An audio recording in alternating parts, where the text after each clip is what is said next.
And hello, everybody. I don't have the privilege or the pain of having my co-host with me, Marco Ciappelli. He normally joins me on our chats on the road and our on-location event coverage stuff. He's busy. He just joined me on another episode related to this conference, the Mike Annual Conference. But he's double booked now, so I'm flying solo.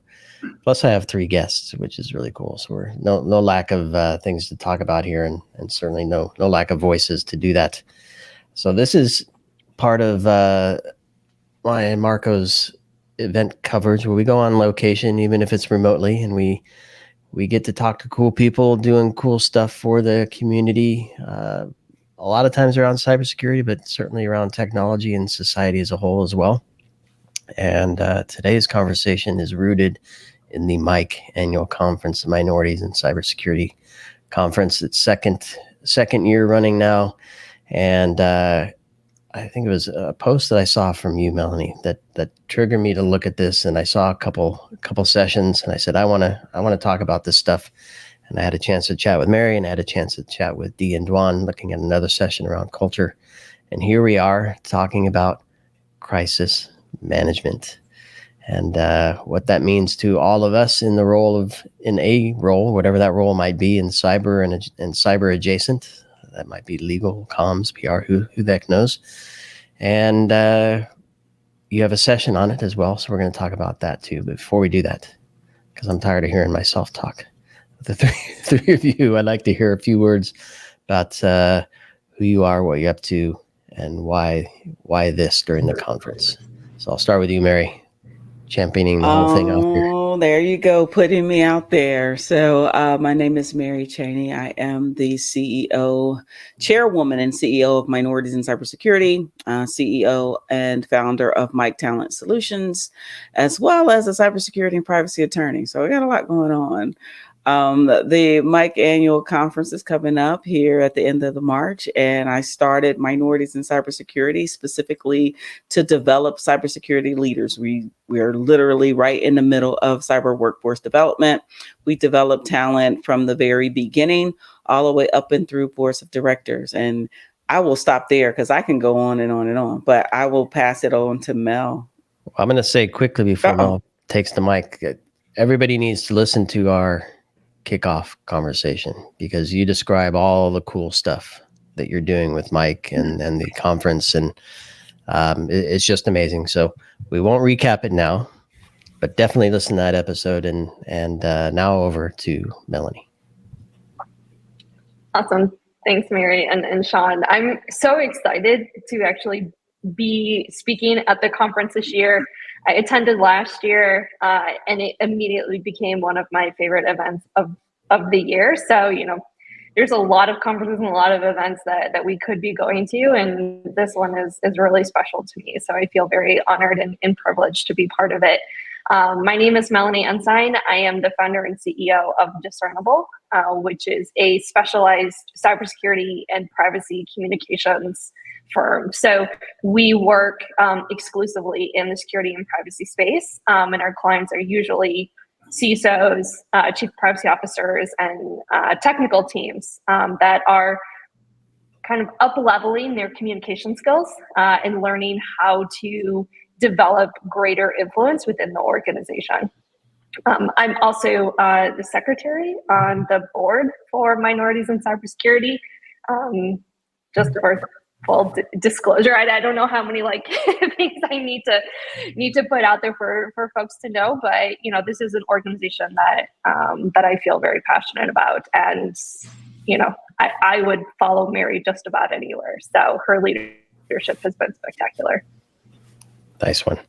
And I have to say, Shawn, we were just on talking about ransomware and all kinds of other fun topics, and so I was excited and surprised to see you as part of this as well. So I'm glad to have you back on so soon. What are you up to? I'm gonna ask people to listen to our episode too, because you shed some neat insights on where things actually sit. But what about this brings you together today? So thank you, Mary, first and foremost, for inviting me to speak at the Minorities in Cybersecurity Conference this year. I'm really looking forward to it. Mary and I have been friends for many years. I remember, Mary, our first lunch before any of this stuff had started, just to see the tremendous buy-in you've gotten and the momentum and the growth. I love it. I see you're touching a lot of people's lives, and ultimately that's what we're all trying to do. So I'm happy to be a part of that. Shawn, to your question, you can tell I'm a lawyer, right? I'm not answering the question. I'm a cybersecurity data privacy attorney, and most of my work is focused on incident response as a first responder role, as a breach coach, quarterback, whatever you want to call it.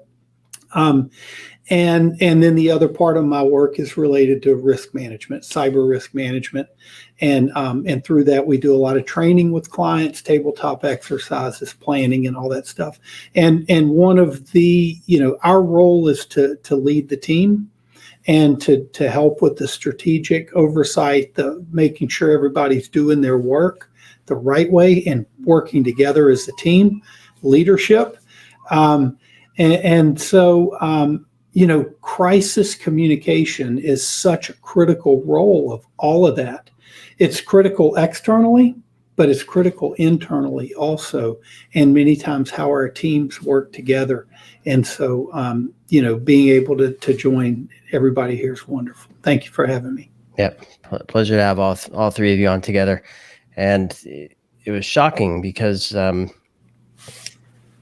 when I think of crisis management, I think close the door and hide away and do it all on your own. I'm joking, of course. No, there's so much involved, and off screen, I won't make her repeat it, but a crisis doesn't have to be if you manage it a certain way. It's only a crisis if you don't manage it properly, we'll say politely. But that involves many people. There's a number of stakeholders. So you actually, the panel that you're having, the discussion you're having at my conference is crisis management strategies when communicating with multiple stakeholders. So I'm joking a little bit there, but it's the multiple stakeholders. How, I know it's important, but how important and why, what happens if you don't have alignment, coalition? What is it? Who wants to kick things off there? Okay, everybody's quiet. We all have different viewpoints. Come on, Mary, this is your show. Come on. No, we all have different viewpoints because, of course, I'm on the phone with two lawyers. I'm like, yes, and we're not shy. So, I was going to toss it to you, but no, it's just different viewpoints, right? And I dealt with incident response, breach response, crisis management at the FBI, which it's a really bad day when you have to call in the FBI. But I've also ran security operations centers, been the head of it in multiple capacities, and ran incident response, director of incident response. So it's really, really, really important. I remember my first week on the job in my first role in corporate America. A client called and said, "You guys are exposing my information on Google."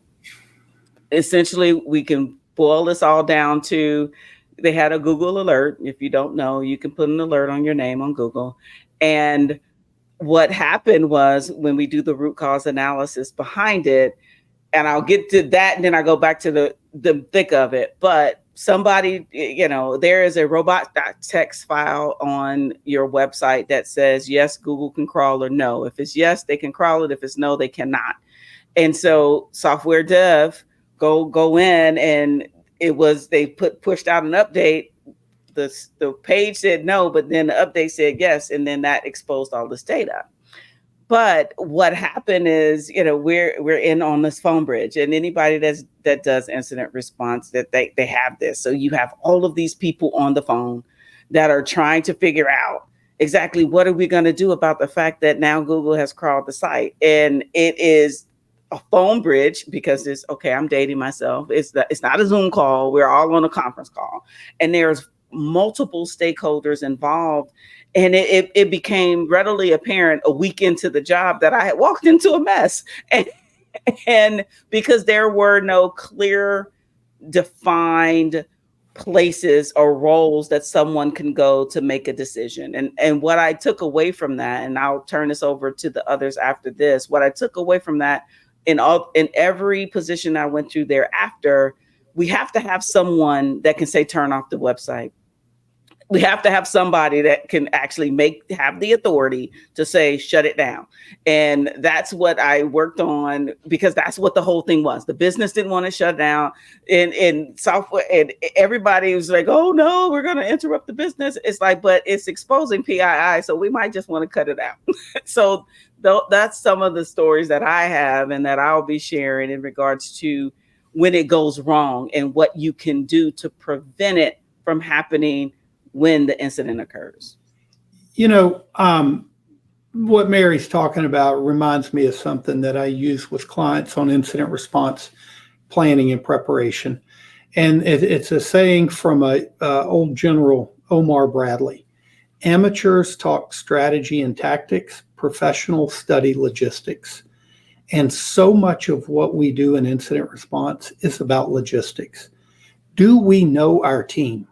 Do we have a team? Do we know what their roles are? Do we know what each other's roles are? Who can do the things that need to be in? And how do we reach them when we need them, right? Logistics. But the thing that I think is really important also to understand is when we're talking incident response, we're not talking about the normal everyday incident response that takes place within organizations hundreds or thousands of times.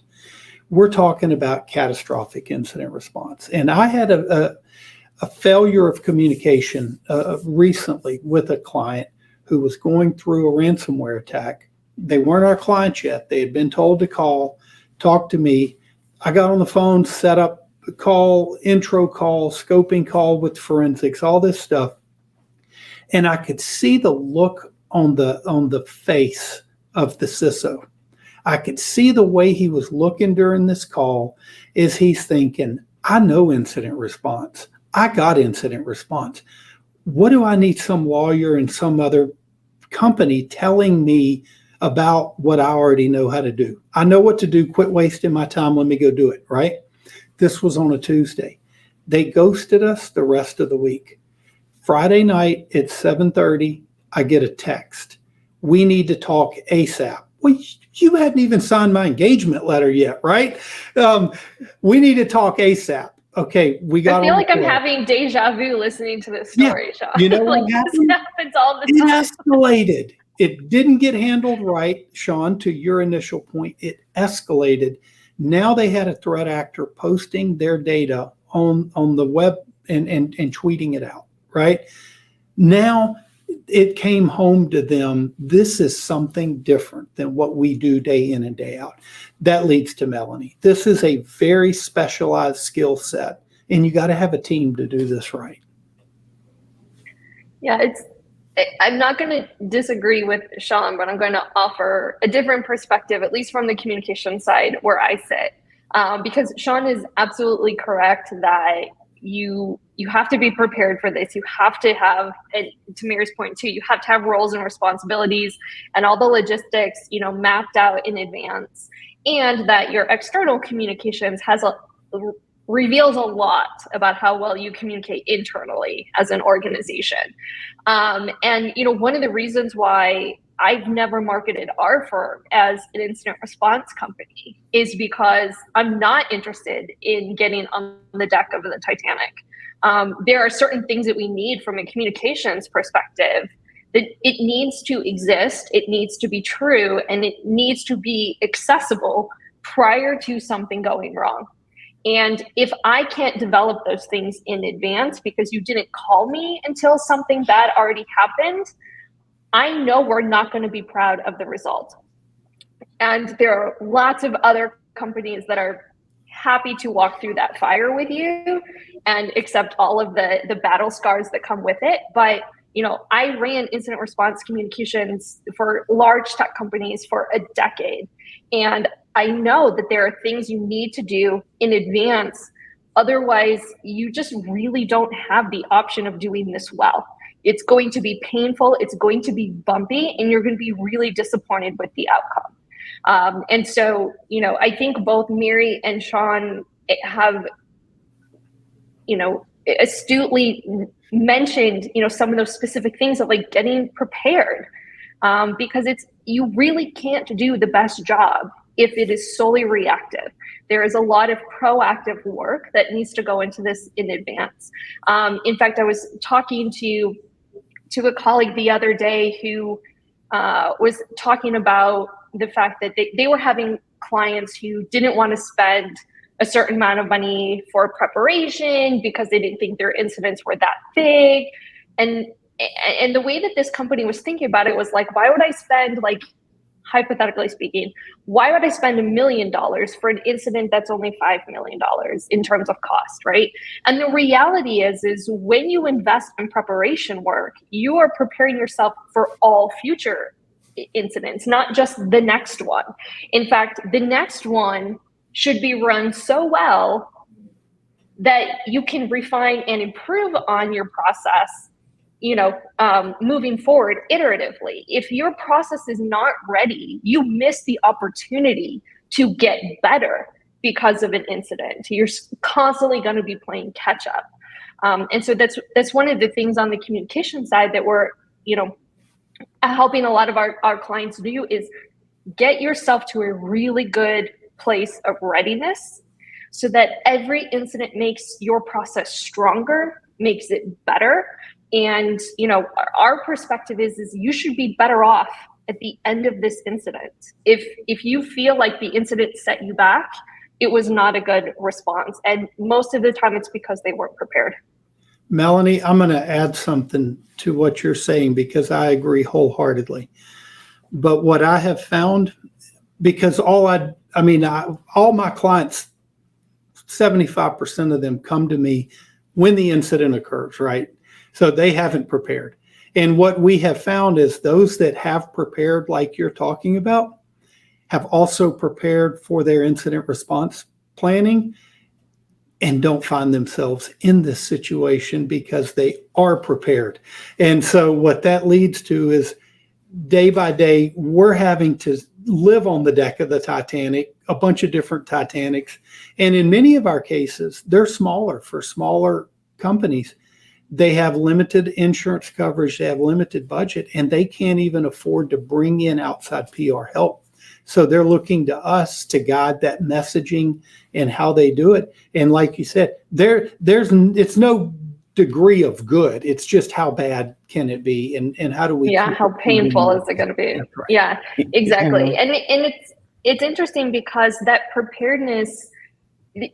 Another reason why this preparedness is so important, and Sean Martin mentioned earlier, he said it politely. I'll say it crudely, which is it's only a crisis if you fuck it up. But that preparedness work includes considering the fact that the impact of an incident is often larger in scope than organizations anticipate. Right. So when people think of incident response communications, they're immediately thinking about like the media statement. Right. I am a seasoned communications professional. The media statement is not my number one priority in an incident. Right. I'm thinking about our employees. I'm thinking about our customers. And I'm even thinking about like recruiting. Right. If we are about to damage our security brand, how are we going to recruit the security talent we need to prevent this from happening again? Right. And so I've sat in on a lot of tabletop exercises that start with, oh, you get a call from a journalist. I'm like, okay, first of all, they normally don't happen that way. But second of all, it should not be a journalist call that notifies you of a problem. And in the rare occasion that is how you become aware of an issue, that journalist is not your number one priority. That doesn't mean that you let it sit there. Nor your friend. And it doesn't mean that you let it sit there and you ignore it. But if I'm preparing a response to a journalist, I am simultaneously, and in fact at a higher speed, developing a communication for my customers, because I want the customers to hear from us. I don't want them to read it in the news first, right? And so there's this planning process that has to happen in terms of, Shawn, you mentioned the logistics of like, who are the people who write these things, right? And I don't want the head of customer support to just start sending out random messages when they hear about an incident that's happening. And at the same time, you know, the folks that are writing for media need to be mindful of what's being said to customers. Ideally, our customer message is so good that I can just forward that to the journalist to say, this is what we've communicated to our customers. So if you don't think your customer communications can serve as your public response, you need to fix your customer communications. Well, okay, so I'm going to jump in there as one that has been literally in the SOC and running these things. And I want to say, just Mary's own definition, there is a significant difference between an incident and a breach. And when I say breach, I mean something has went horribly wrong. That's the crisis. The incident happens all the time. The breach is when you have to do something because some legal or regulatory something, somebody PII exposed, blah, blah, blah, blah, blah. But I will argue with you that, Mel, just a little bit, and I'm going to say this out loud, my security tools never told me that there was an incident. I told you about my first security breach. It was the actual customer that called me. It's the customer, it's a third-party vendor, it's the FBI or law enforcement. I've had those calls, I've had even whistleblowers and it call me and tell me, because these are, you know, global organizations, and told me, okay, something's gone awry. And it's like, okay, what the heck?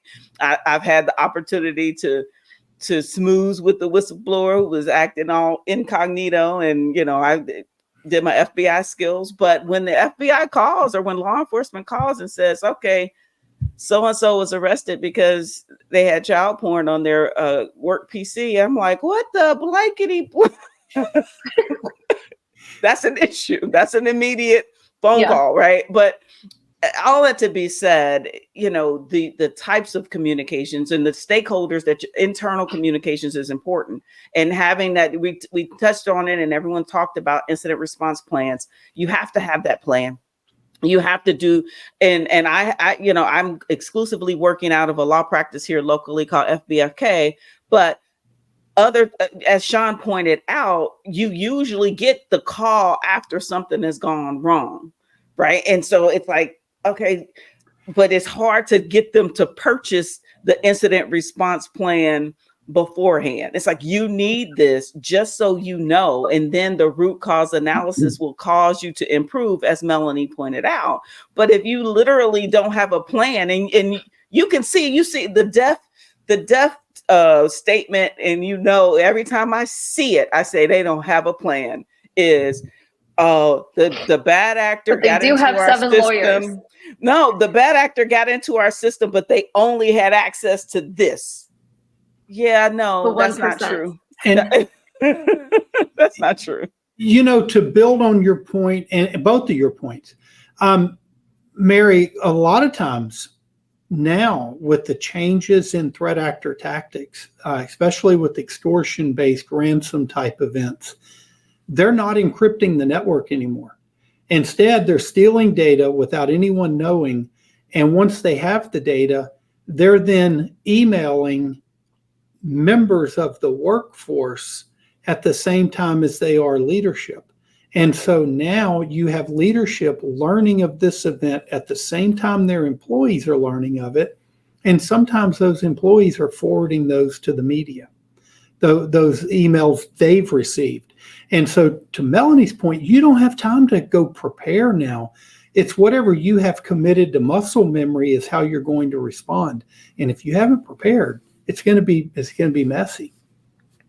Yeah, I completely agree with that. And it's one of the reasons why, even from a security communications perspective, we're constantly harping on the need to be proactive, because all of the relationships that I need for incident response, I touch base with every single day in like the day-to-day operations, right? So the attorneys, the engineers, the product managers, the customer support people. These are the people that I talk to every day when we do things like product reviews, when we do things like write blog posts or create content for conference talks. Like, it's the same core people over and over and over again, because we have committed to be proactive in the way that we talk about security. And that is a huge safety net for us when these more serious incidents do occur, because we have the relationships, we know the sign-off process, and we can move very quickly because these are people that we work with closely every day. And so, up until the most severe levels of escalation, we should be doing the first 5 or 6 runs of our ladder on a weekly basis, right? Just in our daily operations, so that we do have that muscle memory. We have the relationships. We're familiar with the content and domains, right? When an incident happens in our environment, that should not be the first time that I'm reaching out to my SRE team or my AppSec team, or whatever teams you have, even if it's a small organization. The communication, the people who are going to be running communications for your incident should be in contact with those people on a regular basis. Yep. And I'm afraid we're going too deep. Maybe not, but I don't want to give the panel away. I'm sure some of this will come up again in the panel, but I suspect in very different contexts as well. But so I want to shift slightly for a brief moment, because we're talking about the people and being prepared. And Mary, you made the joke of, we got on the phone, it was a bridge line, right? To me, that's technology. But people knew to get on that line, and that conversation was on that line only. And I've heard stories where, spur of the moment, we spin up a Zoom, maybe not the best way from a security perspective to maintain such private conversations, sending stuff through Slack. So there are many more new technologies beyond the phone, traditional phone line, that are available to us that can help, but perhaps if not prepared, could put us in more jeopardy or in peril. So I don't know if anybody wants to speak to that point.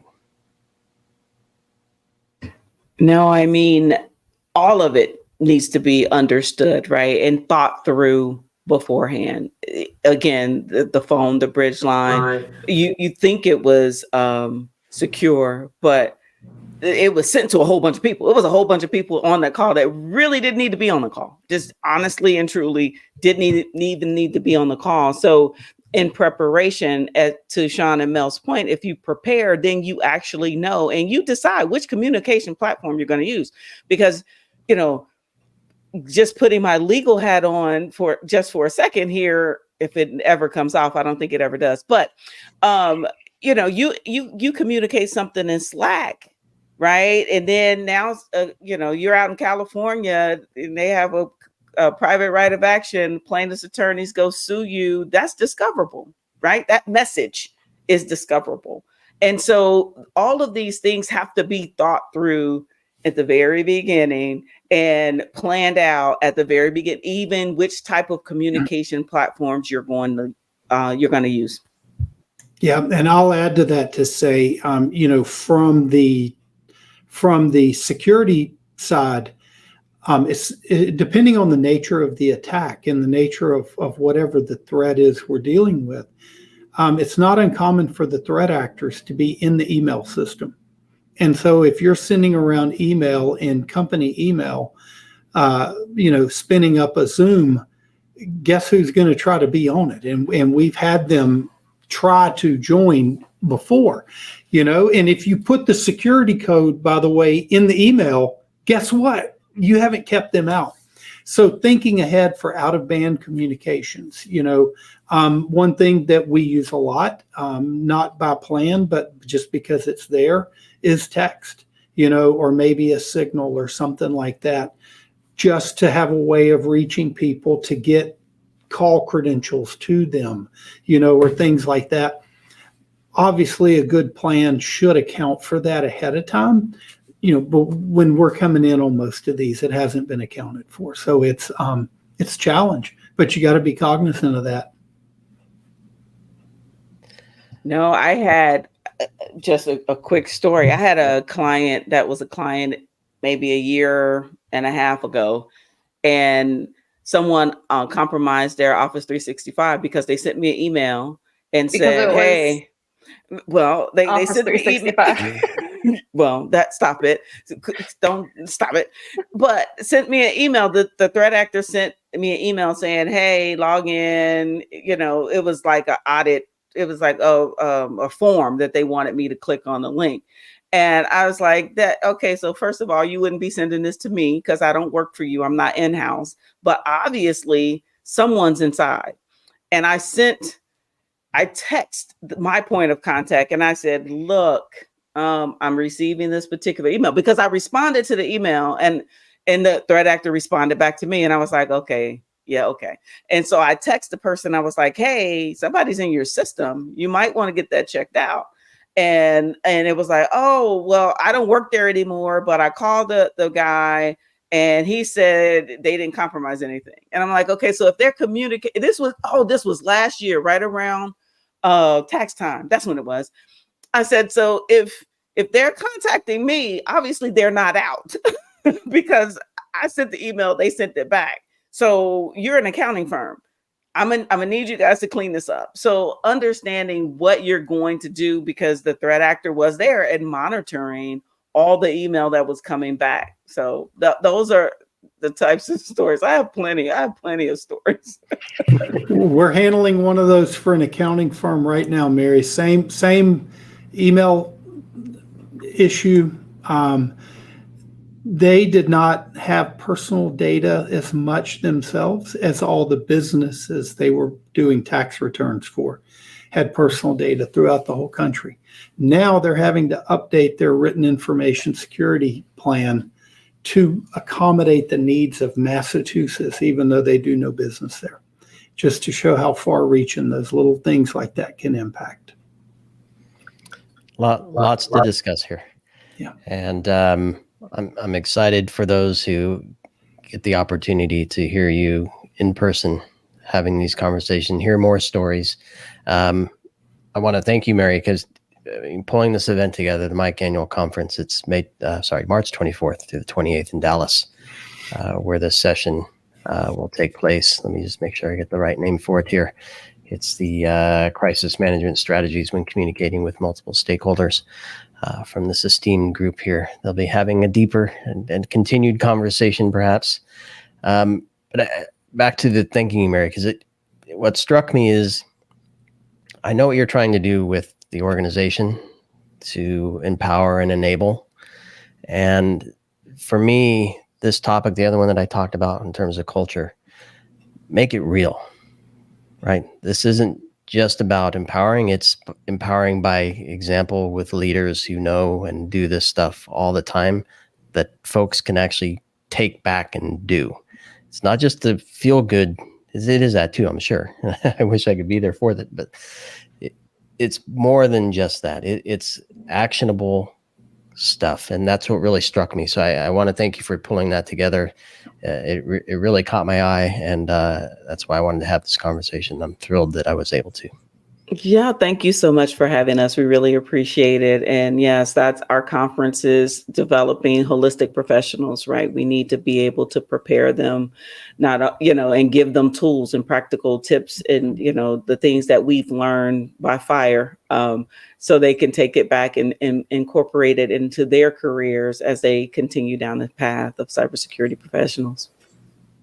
If I could actually just add one more thing, just another accolade to Mary's accomplishments. But the reason that I got involved in this organization, in addition to, just my trust in Mary, but also the organization does a lot of work with companies to make companies better, to make the companies a safer place for people to join in their careers, and to help companies get better at things like building diverse teams and thinking about, different ways to hire. And there are a lot of really wonderful groups who provide a lot of support and, to your point, Shawn, a lot of empowerment.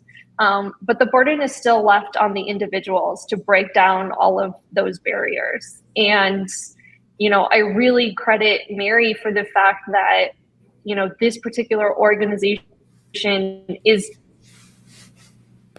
breaking down those barriers for organizations by targeting companies and helping the companies get better, so that the placement for individuals is not so painful and they don't have to deal with all of the friction on their own. Yep. And funny is not the right word. Inspiring to know that the last chat I just had on the topic of culture spoke to that directly with Dee and Dwan. You could see that where it's about giving the organizations the tools to create environments that are inviting, welcoming, safe, productive, and successful, right? You can see those organizations that have successful teams and that are driven by successful cultures, and then the others that don't, and those ones see a lot of movement and a lot of sad people coming and going. But with that, I would encourage everybody to listen to that episode too. It was very insightful with Dee and Dwan. So Mary, Melanie, Shawn, fantastic catching up with you. I wish you the best with your session at the conference. No doubt people will enjoy that conversation and have a chance to chat with you in person firsthand there. And thank you for having us. We really appreciate it. Yeah, Thank you very much. You're all very welcome back, of course. All right. Until then, we'll see you. Have a good conference. And if those listening and watching, please do follow Mike, Minorities in Cybersecurity, and please stay tuned here for other episodes as Marco and I travel everywhere, physically and virtually, to cover events like this that are doing good things for the community. Thank you all.